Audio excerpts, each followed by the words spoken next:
Morning ka-success! May nagtanong kasi sa atin at babasahin natin yung message niya sa messenger ko para mas lalo mong maintindihan about ito sa subscription tools.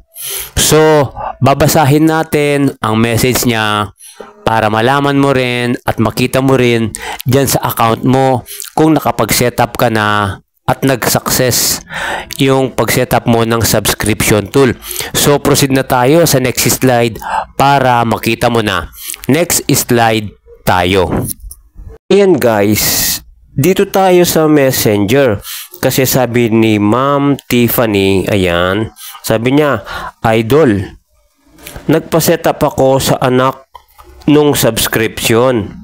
Ang bilis para di na pilapan lahat. Dahil until now, wala naman subscription sa profile ko. Wala akong nakikita. Siguro, mali yung pag-setup. Pa-help naman, Idol. Binuksan ko nga, wala akong nakita. Yung lalagyan mo ng TIN number, tapos name at iba pa. Tapos guys, sabi ko, puntahan nyo po View As. Puntahan nyo po yung View As nyo. Makikita po doon pag na-setup ng subscription nyo. May settings po. Tapos makikita nyo View As po. Pindutin nyo po. Tapos yan guys. Sinend ko sa kanya yung mga ano ko. Ayan. Sa akin. Ayan nakalagay subscribe. Sa View As yan guys. Tapos yung isa. Yan sa akin, yung regular sa profile ko yan, advertise. Ayun.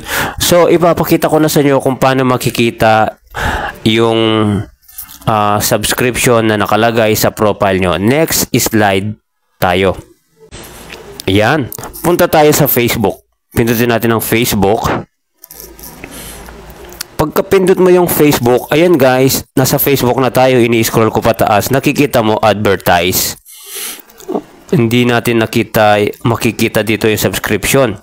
Subscribe na ano. Pero kung nakapag-fill up ka na at nakapag-set up ka na ng subscription tool sa may dashboard mo, paano mo malaman na okay na siya? Pindutin mo yung tatlong dot na to. Ayan, tatlong dot. Tapos ito yung sinasabi ko, View As. Ayan. Click mo yan. Pagka-click mo, naglo-load siya. Ayan, ini-scroll ko, nakalagay, nakalagay subscribe. Okay? Nakalagay subscribe. Yung nakikita nung ibang content creator yan. So, ganun lang guys, sana sundan mo tong video ito para makita mo rin sa'yo kung ikaw ay nakapag-setup na ng subscription tools. Kasi sa profile mo, yung ibang tao, ganito yung nakikita. Subscribe. Yun lang guys. Back to camera tayo. Ganun lang ka-success. Sundan mo lang tong video ito para makita mo rin sa'yo kung okay na yung subscription tools mo na pinilapan. Uulitin ko lang, pupunta ka lang sa Facebook wall mo, tapos dun sa gilid ng C dashboard sa may bandang kanan, pindutin mo yung tatlong dot.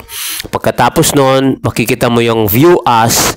Yun, makikita mo na kung okay na yung subscription tools mo kasi lalabas sa profile mo pag nakita ng ibang tao na nakalagay subscribe.